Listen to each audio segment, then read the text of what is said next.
বর্ণাঢ্য বেলুন আকাশ পানি উড়ে যা করতালি দিয়ে এই আনন্দ উপভোগ করব।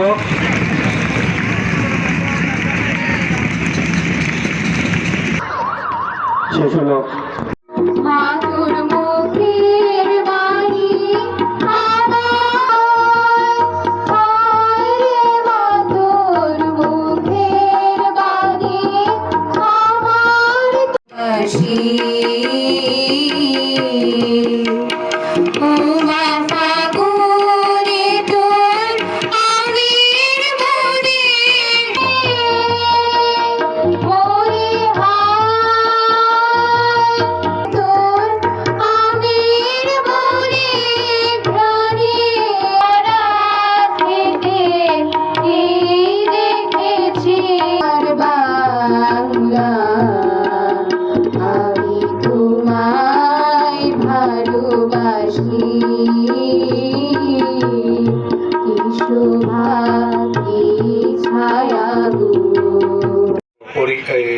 ক্রীড়া কর্মচারী কল্যাণ পরিষদের পরিচালক মোহাম্মদ আব্বাস উদ্দিন, আমার সহকর্মীবৃন্দ এবং ক্ষুদ্র ক্রীড়ামোদী, আসসালামু আলাইকুম।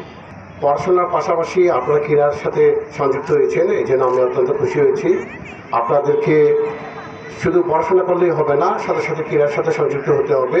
ক্রীড়ার সাথে সংযুক্ত হলে আপনার মানসিক এবং শারীরিক দুই ঘটনাই ভালো হয়।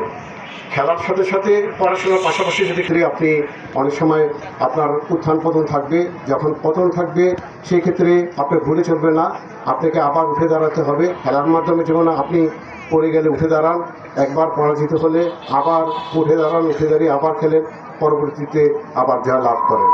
সেরকম আমাদের জীবন যুদ্ধে সেভাবে একই সাথে আমাদের জীবন যুদ্ধে উত্থান পতন আছে।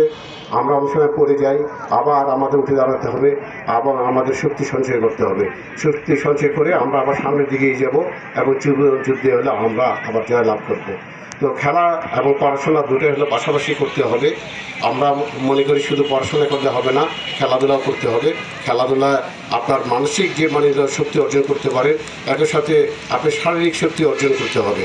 শারীরিক শক্তি না থাকলে শুধুমাত্র মানসিক শক্তি দিয়ে আপনি কাজ করতে পারবেন না। শারীরিক শক্তি মানে আপনি সুস্থ থাকবেন, সুস্থ থাকলে আপনি ভালোভাবে আপনি জীবন গঠন করতে পারবেন। আপনার জীবন গঠনের জন্য খেলাধুলা একটা অন্যতম অপরিহার্য অঙ্গ।